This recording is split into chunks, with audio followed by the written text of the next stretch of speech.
Hello, everyone. Welcome to today's webinar, Job Searching for People with Disabilities. My name is Lindsay Diamond, pronouns she and her. I'm an alumni coordinator at Mohawk College, and I'm so glad everyone was able to join us tonight, and I'm excited to learn alongside everyone. It is my pleasure to introduce our guest speaker.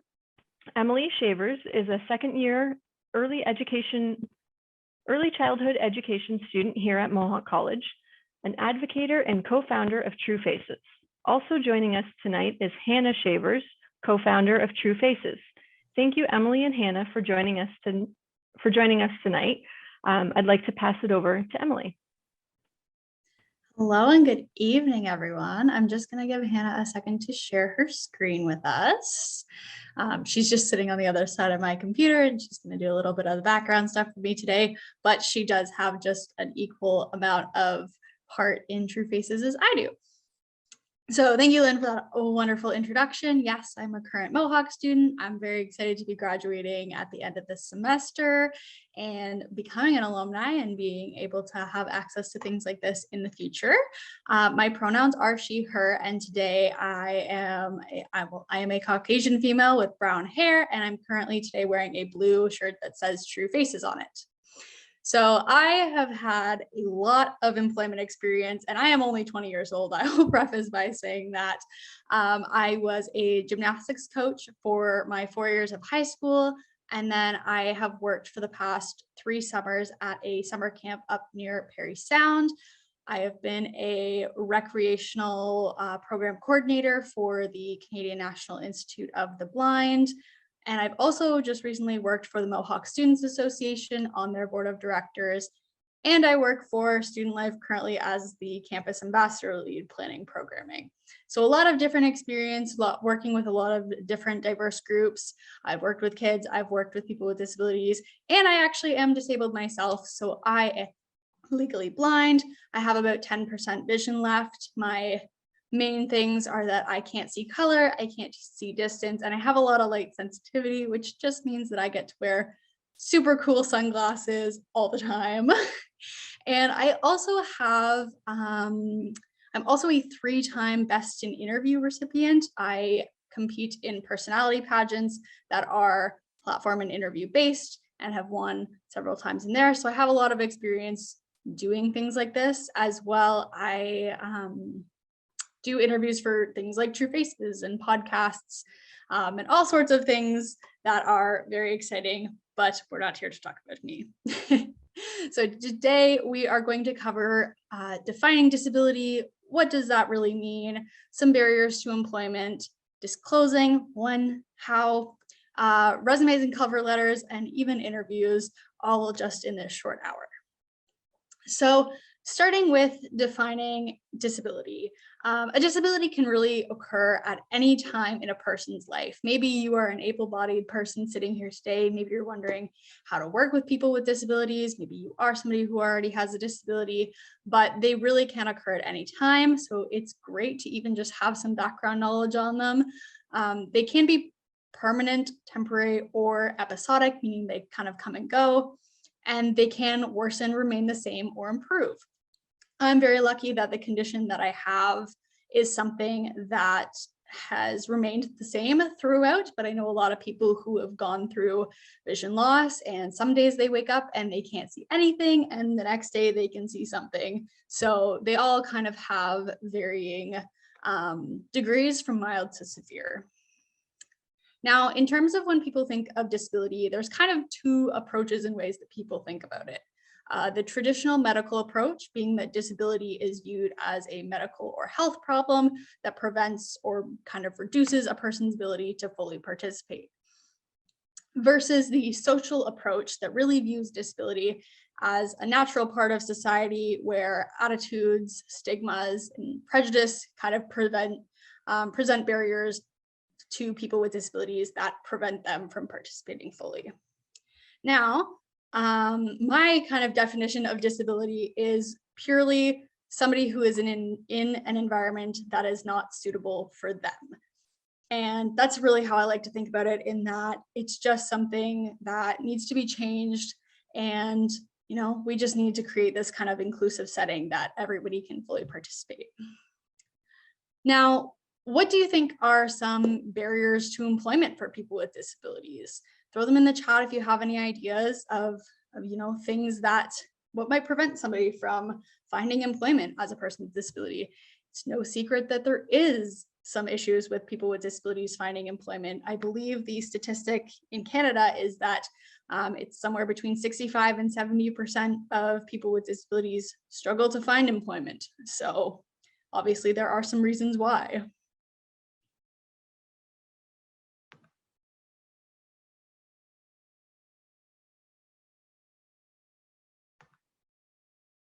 Lindsay, if you can give a hand reading anything in the chat. Yep, so we have labeling, stigmas, lack of professionalism around acceptance, time gaps, lack of accommodations, accessibility options. Those are all fantastic answers and are exactly it. So they can be things from physical barriers, such as there not being a wheelchair ramp, or there being just some other obstacle. Maybe there's not an elevator. It can be attitudinal. So maybe the people hiring have their biases and stigmas towards people with disabilities and thinking that this person can't do it. Or they could be systemic in that they are bigger, broader issues in our laws and government that are just not it. So essentially, how are we fixing this? So we have something called the Ontario Human Rights Code. Now I will start off by saying I'm not a lawyer. I'm not even in law in any regards. I am in early childhood education. However, I do know this as somebody with a disability because it's important to know. So the Ontario Human Rights Code is essentially a law in Canada and the province of Ontario that gives people equal rights and opportunities without discrimination in specific areas such as housing and services. So the goal of it is to prevent discrimination and harassment because of race, color, gender identity, expression, sex, sexual orientation, disability, creed, age, and other grounds. So when an applicant's disability becomes an issue during an interview, an employer is expected to canvass the need for accommodation measures. If it's not done and the applicant is successful, it could lead to a complaint on grounds of the disability. So it could be something that's taken to court under this law if there was substantial evidence that proves that there was discrimination in play. If a person chooses to talk about their disability in an interview, an employer can ask about their accommodation needs and ability to perform essential duties of the job with accommodation. But any questions beyond that scope should be made with great caution, as they may lead to a complaint on the grounds of disability with the person if they are not hired. So definitely something in an interview as an employer should not be asking questions like, how did you end up in a wheelchair? Or have you been blind all your life? And they can't ask anything specific about your medical conditions. Obviously, if you're comfortable bringing that up and talking about it yourself, that is your choice, but they should not be asking that in your interview, and you could take it as a human rights complaint. I'm going to take a drink of water because hydration is key. So how are we addressing these barriers? Obviously, we have the Human Rights Code, but you are definitely going to be the person who initiates the discussion about your disability. Like I said, any employer, unless it's absolutely necessary and they are questioning your abilities to perform the specific tasks of a job, it is your right to initiate that conversation about your disability. When you are going to a job interview, an application, anything like that, come prepared with informed solutions and accurate information about your disability. So when things like that come up, there may be like, oh, can you do this task of delivering pizzas when you are blind and you can't drive? Come with informed solutions. I'm gonna ride my tandem bike. I don't know. That's not a great scenario. If you're blind, you probably shouldn't be a pizza delivery person. But have that information and those solutions there, as you want to be able to show that you are a capable put a positive spin on any negative assumptions that may already be there. When necessary, provide the employer with resources about your disability and what your accommodations will be in this position. Really giving them all of the information so that they know that you are fully capable of doing this job, because we know that you are. We know that you can do it. Really focus on your clear communication skills and explain to the employer like what your skills are, the barriers you expect to face, and how you intend to overcome those barriers. So, I'm going to say that I struggle with observations in my field of early childhood education. And I do expect that may be an issue. However, I really strive to work with the other educators in the room to be able to work very hands-on and get their take on scenarios for things that I may miss visually. State your problem. How are we going to fix it? That really gives the employer an idea of how you manage in these situations, and it really does frame you as a capable and competent human being, because we know that you are. So if necessary, also provide evidence of your past accomplishments. So letters of recommendation from previous employers or honors awards from schools can be something that are very beneficial in helping you prove that I've been able to do this in the past. There's people who believe in me. All very important. And lastly, provide the above information in a positive and respectful manner. Don't go in there trying to attack this employer because they don't think you can do it. That's not why they're there. Remember that they just want to hire the best person. They want to make sure you're the best for the job. And so really just conveying that information in a positive and respectful manner to ensure that you have the best experience with them. All right, so next we're going to talk a little bit about accommodations. So you may have accommodations in school. Some of you may be registered with Accessible Learning Services. You may be familiar with accommodations in general, but essentially they are just an adjustment of a rule, practice, condition, or requirement of the job that is specific to disability-related needs of an individual. So this could include anything like assistive and adaptive technology, anything for audio and visual processing, cognitive processing, or for a physical disability like a wheelchair. So for me, it's using my cane, my wide cane, so that I am able to detect objects in front of me and that I don't run into them, because that is a safety issue. So simply having something like that.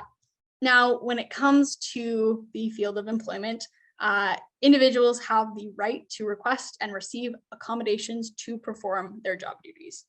That is a right. Going back to that Ontario Human Rights Code, that is your right to have access to these accommodations. And your employers have a legal obligation to provide that accommodation. Again, if they're not, that can be grounds for a discrimination claim. So responsibilities in the accommodation process. The job of the individual with the disability is to tell the employer that they have a disability related needs that requires an accommodation on the job. Now we'll get into disclosure and when to kind of tell these things a little bit later, but it is your job as the individual with the disability. You know your needs best, and it is your job to tell them about it. It is also your job to help obtain the necessary information about your needs, including any medical or other expert opinions that may support the employer in providing these accommodations to you. It's your job to participate in discussions about solutions and actually providing these accommodations. I always say post-secondary and school itself are a great time to figure out what you need and try different things. I've tried everything from colored paper to using magnifying glasses, and ultimately the solution was to just magnify things on my computer and have it electronically and not in a physical copy. So really play around and see what works best for you, and then work with the employer on an ongoing basis to manage your accommodation process. So like I said, some people's disabilities fluctuate and change over time. So if one day you need one thing and the next day, like say tomorrow, I lost the remaining amount of my sight, I'm gonna go have chat with my employer that says I need to change my accommodations because, magnification on my computer is not going to work anymore. I need to use a screen reader, and having those conversations on an ongoing basis if things need to be changed and revised. Now, the responsibilities in the accommodation process for employers are to request only information that is required to accommodate.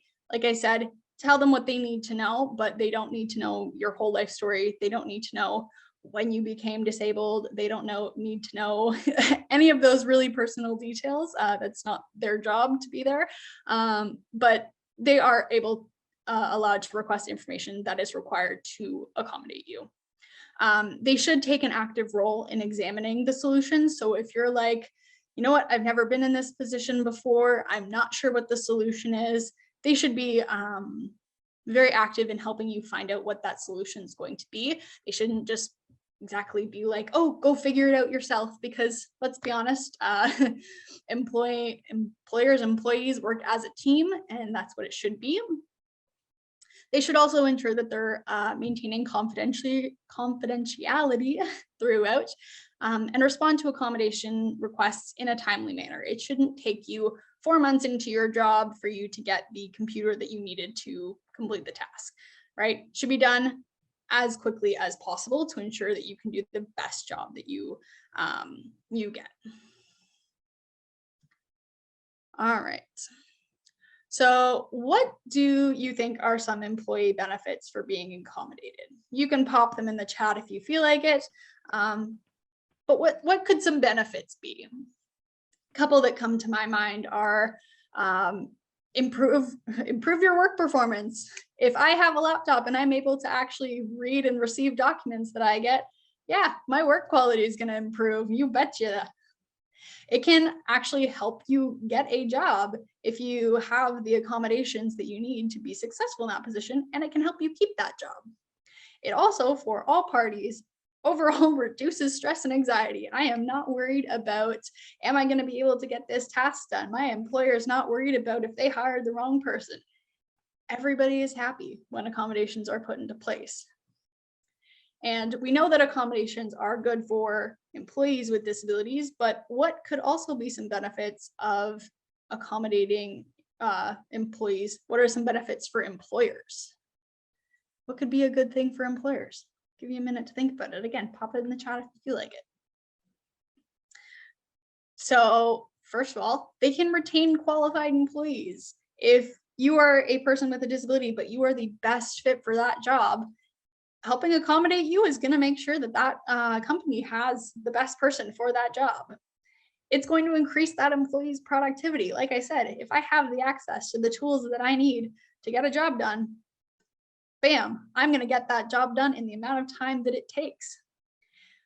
It'll also eliminate costs of training a new employee. If they hire you and they can't provide the accommodations necessary, bam, they have to go hire somebody else.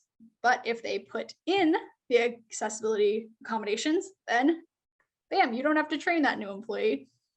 And it also just increases company diversity. You know, we're all about diversity these days. We want to have different people involved in our workforce, and that's the best way to do it. We need to have people with disabilities in the workforce, have people of color in the workforce, people of different genders. We just had International Women's Day passed. We need all sorts of people in our workforce, not just people with disabilities. Now, here's the big one that I know a lot of people were asking about. Let's talk about how and when to disclose. So this process kind of has 4 steps: deciding to disclose or to not disclose, determining what information you're going to disclose, when to disclose, and how you're going to communicate this with the employer. So let's start with step 1, choosing to disclose or not. There is absolutely no legal obligation for you to disclose your disability unless it is going to affect your performance and ability to meet the job requirements, including your work safety and the safety of your coworkers. Like I said, I shouldn't be going to drive a car to deliver pizzas if I don't have a license because I can't see.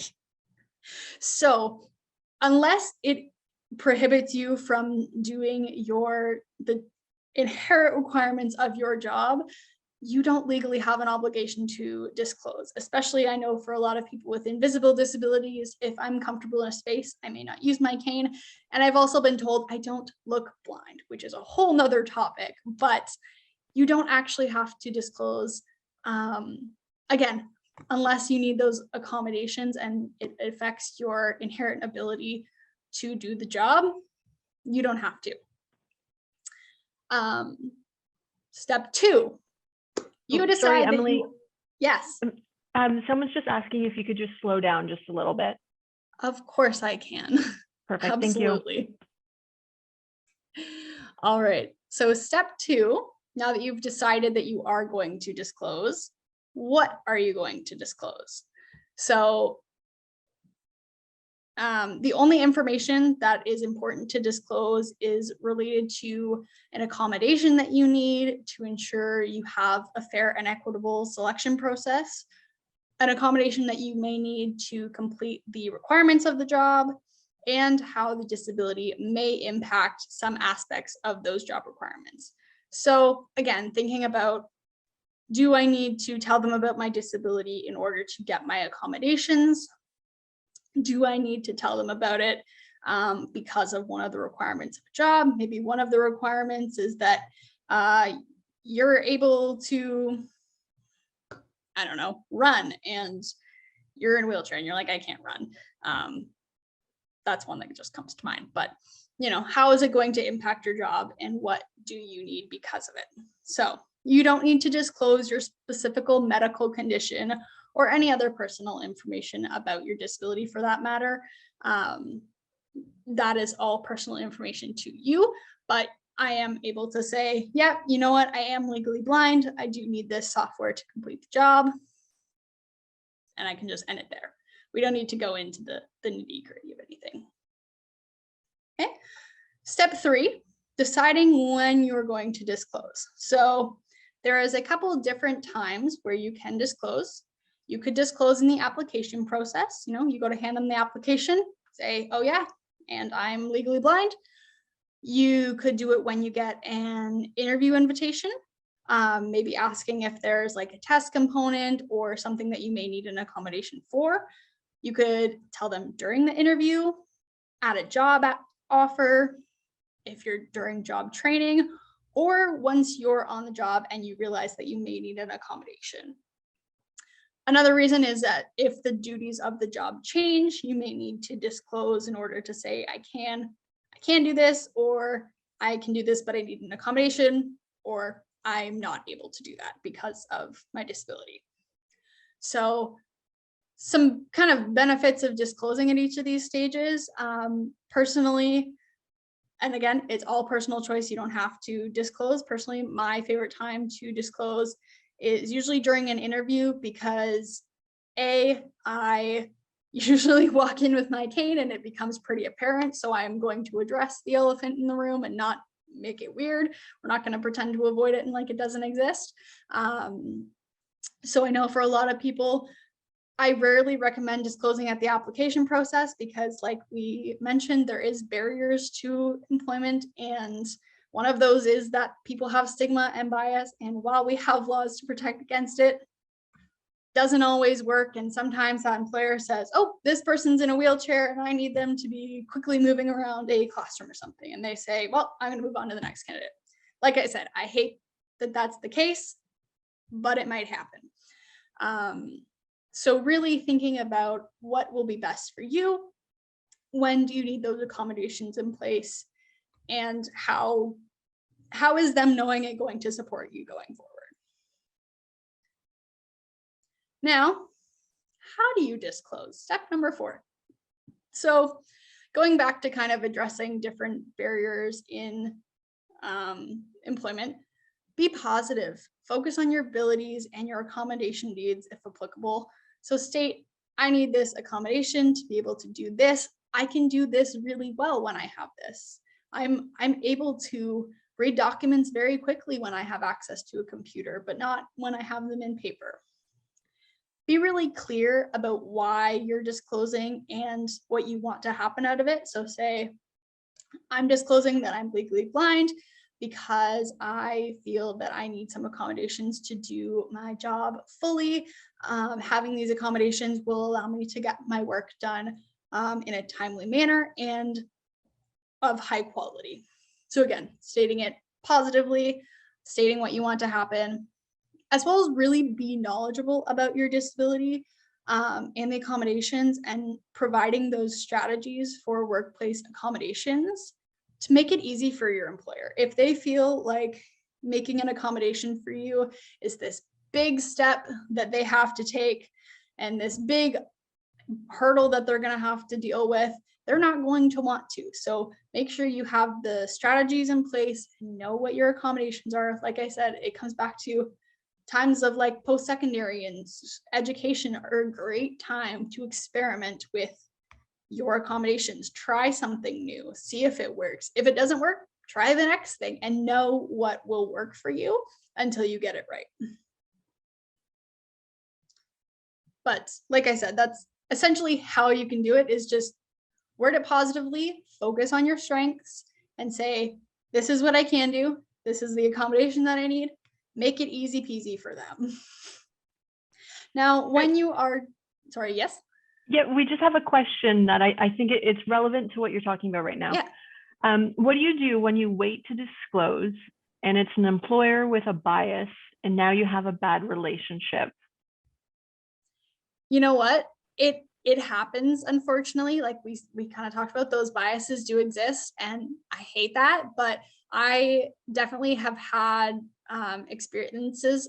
For me, one example is when I worked as a gymnastics coach, and we had an old facility and we moved to a new facility and it was too bright, so I had to wear my sunglasses, and I had the employer being like, oh, why are you wearing your sunglasses now? You didn't do it before. And they refused to make the attendance lists bigger because they didn't fit on the clipboards that we had to bring around. And I just ended up leaving the job. It wasn't a good fit for me. While hiring processes are meant for employers to find employees that work for them, it's also about seeing as an employee if this job is right for you.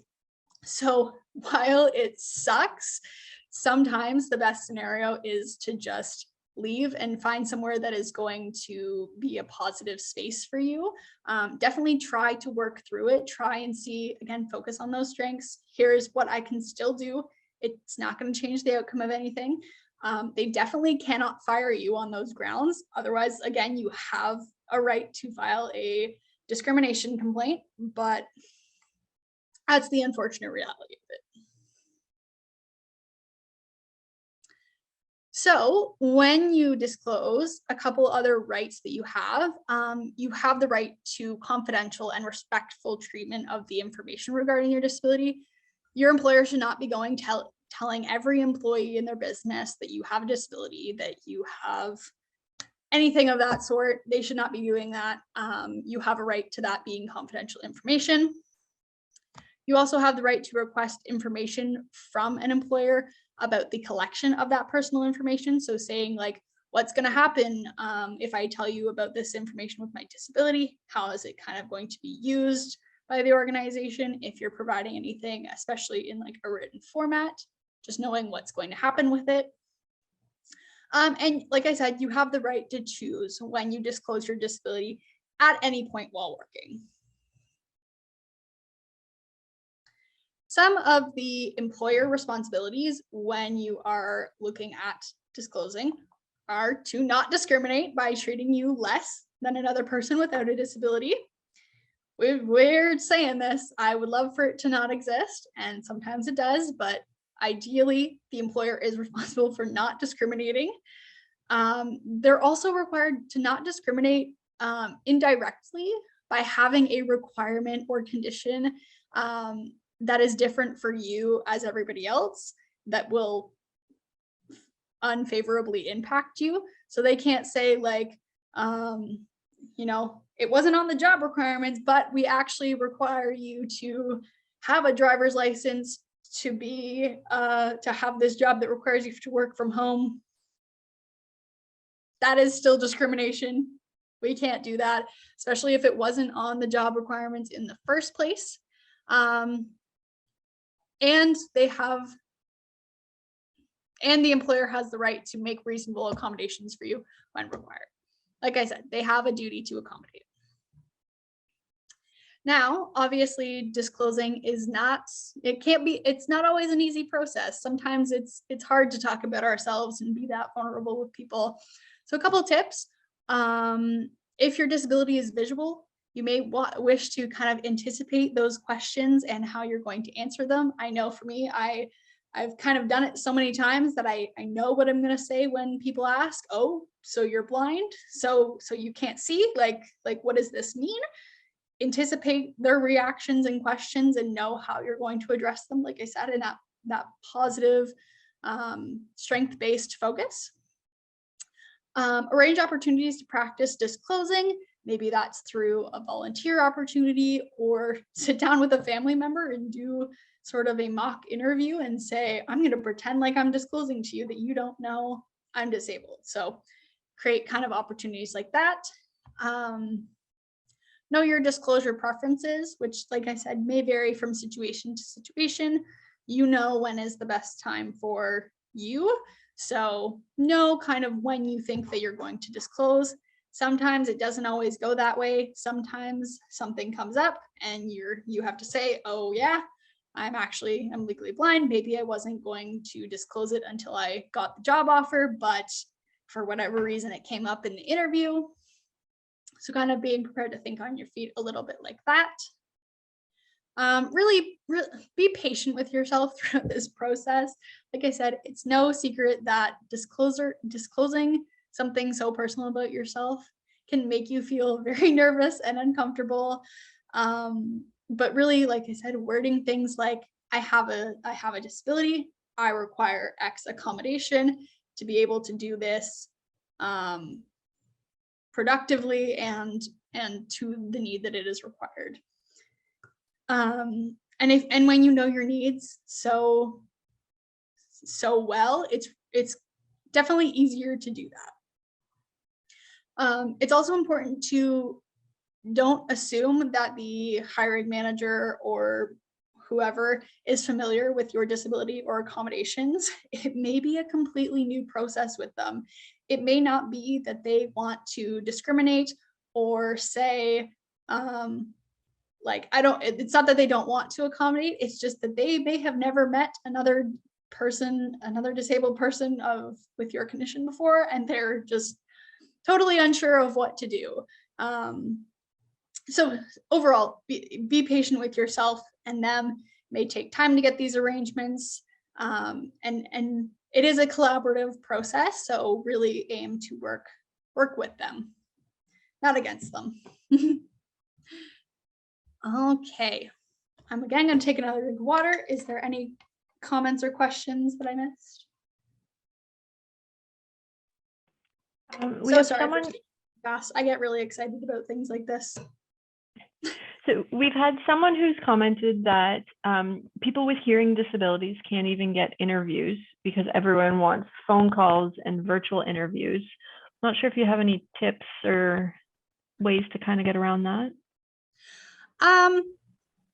Again, it may be saying what would be an accommodation for that. You know your hearing loss. Maybe it's I need a Zoom interview so that an intervener can work with me, or I need closed captioning or something. And again, that may be somewhere where you have to disclose your disability at the stage of an interview invitation to say phone call is not going to work for me. But again, that's tough that you can't even get an interview like that. And again, it goes with that kind of duty to accommodate during the hiring process. If somebody offered you an interview and you told them that you were hard of hearing and needed to do it, I know in person may not be an option at this point because of COVID, or maybe it is now, but if you then say that I have a hearing disability and they say, oh, sorry, never mind, we're not doing an interview, again, grounds for a discrimination claim. They're not allowed to do that. That is the best answer I have for you, and I hope that helped. Perfect, thank you. All right, let's briefly talk about building your resume and cover letters. Just quickly, because this isn't so much disability related. We did cover the big chunk of tips for disclosing. But when you're building your resume and cover letter, really focus on your strengths. And one of the reasons I kind of wanted to bring this up is because I know it can be tougher for some people with disabilities, and it may seem like an incredibly daunting task. I really enjoy using templates, especially ones that look professional, simple, clean. Couple other points are to put your contact information at the top of both your resume and your cover letter. That's things like your name, address, phone, and email. Put any volunteer experience on there. Look for any employer counselors to help. I know Mohawk has some great services for writing resumes and cover letters. One thing I did want to mention is, again, in that contact information or anywhere on your cover letter and resume, you should not be writing, I have a disability in there. That's a very personal information and they don't need to know that right away. There's not really any reason it should be on a resume. And quite frankly, like I said, very personal information and you don't know where that's going necessarily. So if you are choosing to disclose at the application process, it should be more formally, but less formally in like an email or over the phone with the employer. Some resume and cover letter tips. Use bullets and headers that separate the information so that it's really easy for employers to read. After your contact information section, definitely have a section that's like a summary of qualifications. Again, focus on those strengths, those top things that you're really good at, and give them a rundown. Make it short, only about 4 or 5 bullet points, and you can use this in your interview to say, this is what I'm really good at, this is how I'm really good at it, and this is the things that I use. Be sure to include any previous employment, volunteer awards, and certificates. And like I said, maybe not at the beginning, but when it comes to it, even having those letters of reference that are very solid and concrete in that I can do this job.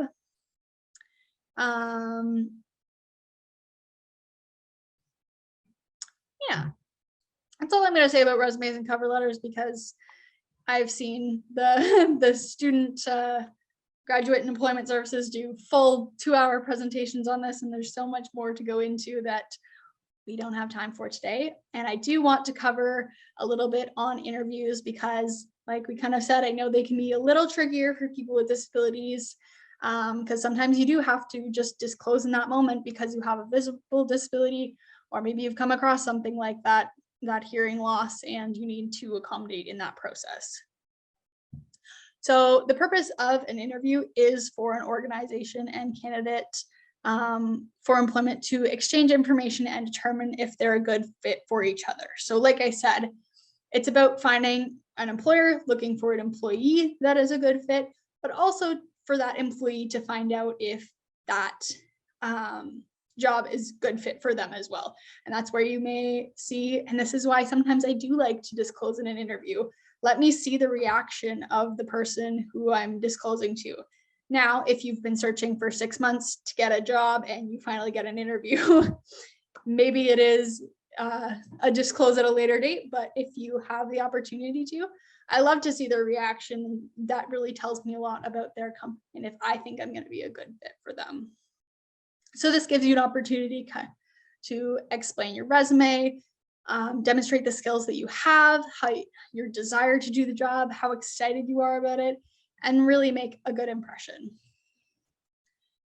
So before your interview, do your research on a company and their job and their industry. I know so many job interviews that I've done. The first questions are like, what do you know about our company? What do you know about what we do? And it really sets a good tone when you have a good answer for that, saying like, I know that this is your mission and you work with these groups of people. And that comes along with knowing the position that you applied for and why you're interested in it. You know, why do you want to work here? Why do you want to do this specific job of the 12 that we posted. And provide sets of examples that you can use to demonstrate your experience in that field. So you said, I'm really interested in it because I've done this before, and I think this would be a good fit for me, or it requires this, and it's required me to work with people with disabilities, and that's something that I've done before. So really have examples of times when you were successful in those positions. Practice potential questions. Mock interviews are one of my favorite things, and doing it over and over again is why you get so good at it. Things I've also done are like Google the top job interview questions. If you can answer those, you're set. And practice interview questions even with a family or friend. As well, think of questions that you want to ask them, especially if, as the employee, you're trying to figure out if it's a good fit for you. Think of a question that will help you figure that out. Think of like, not gonna lie, I think I saw this on a TikTok, and it was like top job interview questions to ask your employer, and it was like, what are your employees' favorite part of the job, or anything around something you may be wondering. It's always good to have kind of a question for them that really allows you to engage in that. And again, it'll help you kind of show that competency, show that preparedness. Couple other random things that are always good, you know, before you went to go write a test, you got a good night's sleep and ate a good meal. Same thing goes for an interview. Make sure you are feeling good before. And I know if you're like me, you get nervous before and your stomach gets in knots and you're like, I don't want to eat, I don't want to think. My best advice is just take a deep breath.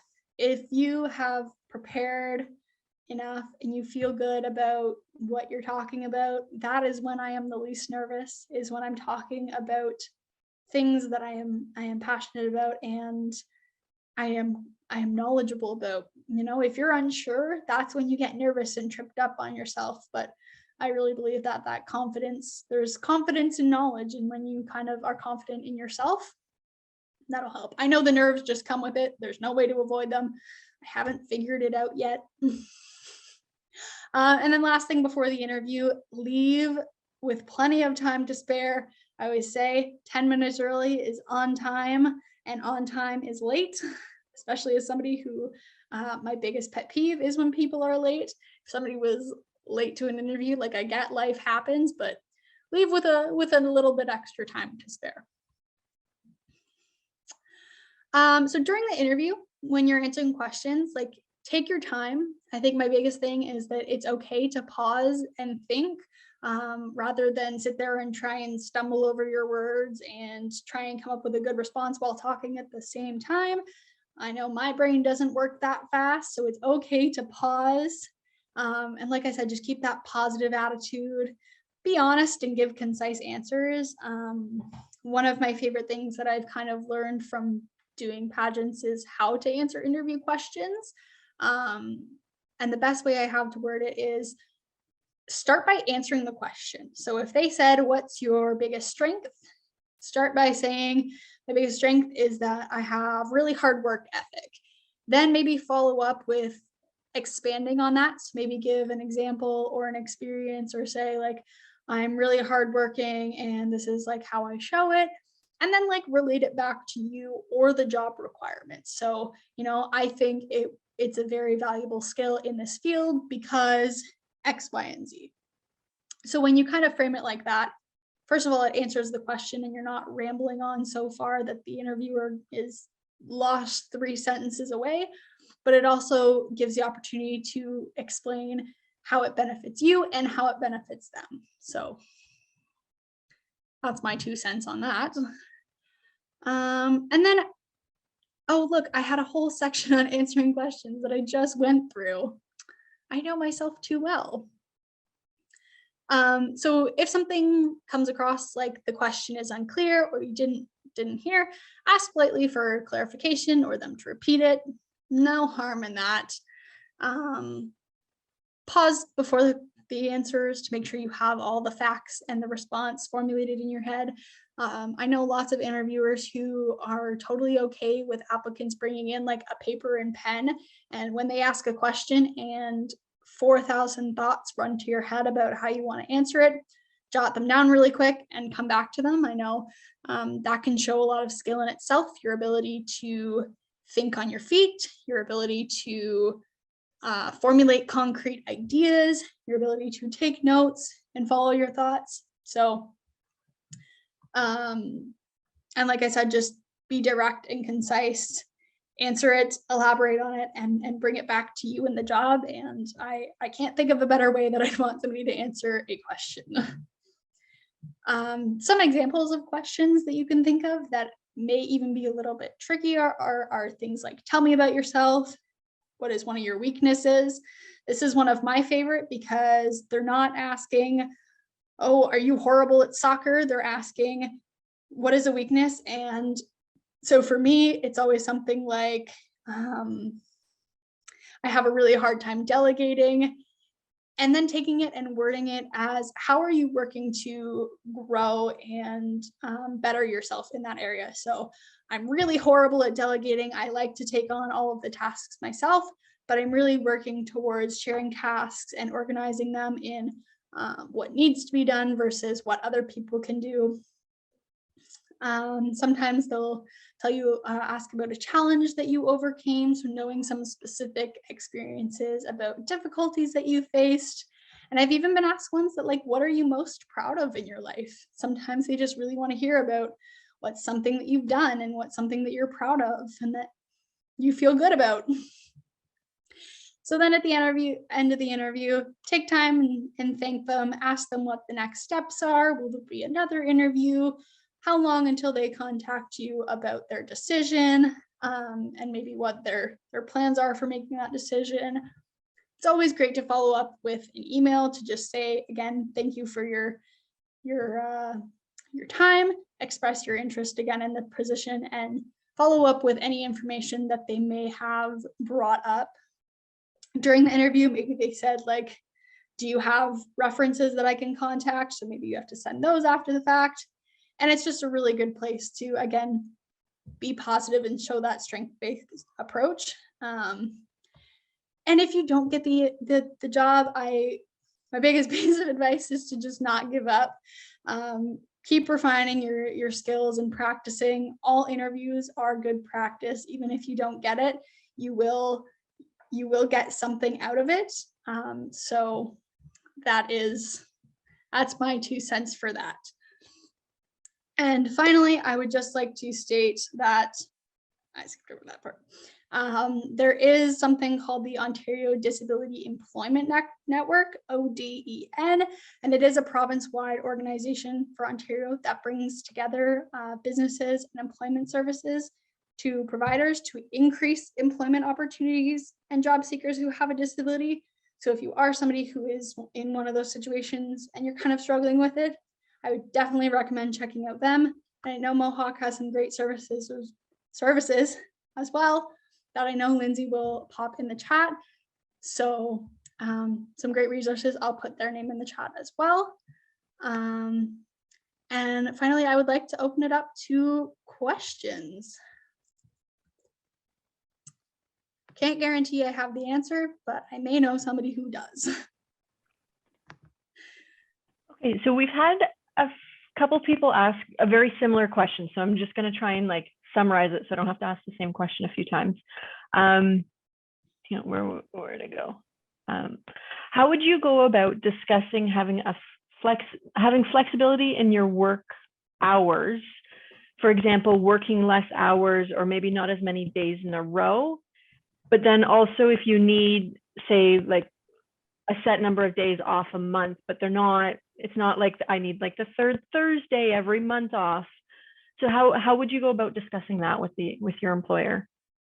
Yeah, I think, again, it's essentially for you, it would be considered an accommodation, which falls kind of under that disclosing and when to disclose.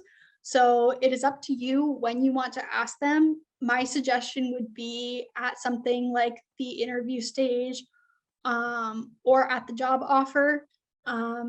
and maybe it's during the interview, not necessarily saying I need shorter work hours or X number of days off. Maybe it's asking, what is your policy on personal days, medical leaves, or flexibility in work hours? So maybe it's asking a question like that so that you can kind of gauge the field if this is going to be a flexible environment for you, or if it is like 9 to 5, Monday to Friday, that's it. But it is an accommodation for you. And like I said, there is a duty to accommodate. So definitely bring it up and have that conversation with them. I think personally, I would do it in an interview. I would say, if I needed days off for medical appointments, or if I needed to have shorter work hours to accommodate my visual impairment because my eyes get tired really quickly, what is your policies around that? Would it be possible? Or again, saying at the job interview. Now, if it is saying in the requirements, maybe it's not. If it is saying in the requirements that you are there 9 to 5, Monday to Friday, maybe at the job offer is not the best time to say that, because the employer is hiring you on the basis that they think you will be there for that number of hours. So again, interview might be a good place to ask those questions, and again, wording them positively in a way that says, you know, I need this for this reason. I will still be able to get my tasks done. And that sort of thing. Great, thank you. Another question, and I think it's a very fair question. So, is there help, like an assessment test, or someone who has a newly acquired disability and are unsure what jobs they're able to do now? This person's saying they're no longer able to do their current job, and so they're unsure as to what jobs they'll be able to do. So any thoughts around that? Yeah, I think my best answer for that is it depends on the disability. I know there's a couple general disability services, but I know personally, as somebody who's visually impaired, we have the Canadian National Institute for the Blind, and they offer kind of employment programming and consultations to help you kind of figure it out. I actually had one when I was probably 16 or 17 to figure out what job field I would work best into with my visual impairment and abilities, but I know that they're a little bit more disability specific. So sometimes getting connected with an organization like that can be very, very, very beneficial, and they may have specific organizations and supports in place for your specific disability. That's great, thank you. Just scrolling through the chat to make sure we've captured them all.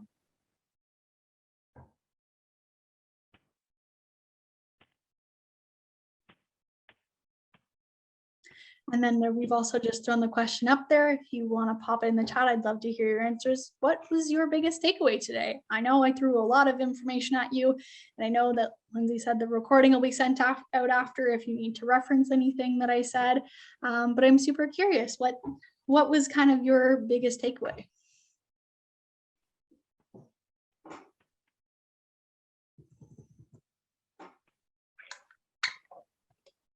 Okay, so I'm just going to do closing remarks while everyone's thinking of their biggest takeaway. I know I personally learned a lot. Some of these questions we'll make sure that I'll write, find the websites. I'll compile all the websites and stuff that were shared when I send out that email, the video link as well. So I'll compile all that for everyone.